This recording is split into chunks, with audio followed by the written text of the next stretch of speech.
certain exercises are bad for your joints or your spine. And to be honest, I see this a lot when I see movement assessments, right? So you all would have done a movement assessment, body weight squat, hands overhead or overhead squat. And there's this really awkward sort of position that people tend to do when they're squatting because they don't want their knees to go over their toes. And this is very pervasive in gyms, even with PTs, personal trainers who say your knees can't go over your toes. You know, it's dangerous, it's bad.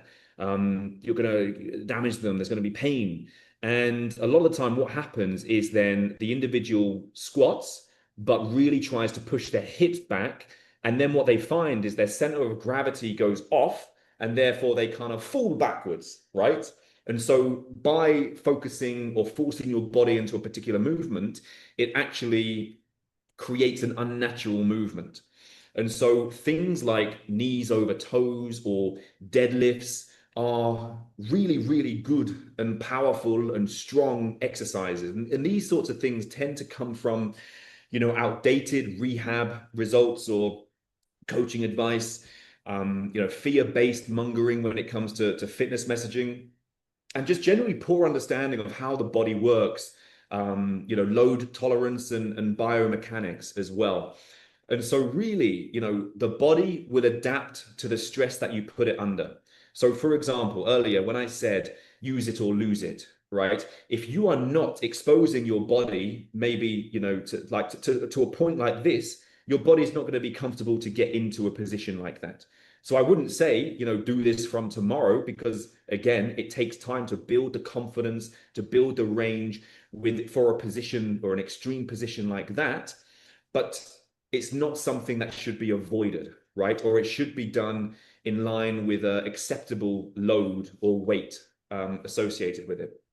And sort of as Marvin sort of shared here, right? Knees naturally travel over the toes during many normal movements, going down the stairs, jumping, getting off the floor, getting out of bed. This happens in your day. And just because now you're doing a squat in a gym, it sort of somehow turns it into a terrible exercise that is going to be damaging to you.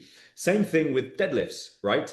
You're picking up something off the floor, you're putting your suitcase at the airport onto the conveyor belt, you're taking it off the conveyor, whatever it is. Like these are positions that we naturally do during the days, and we should train them so we get strong at them.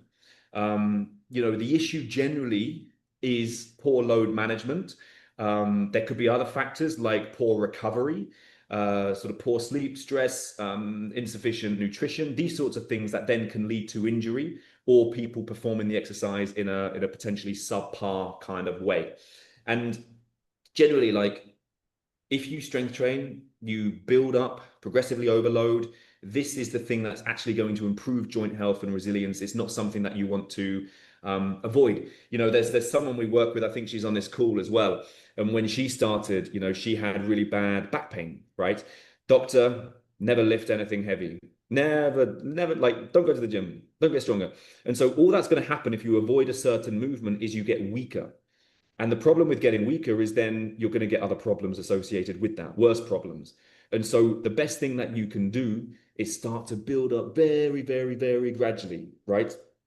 So that you can tolerate those sorts of loads and sort of expose yourself to sort of increased loads over time.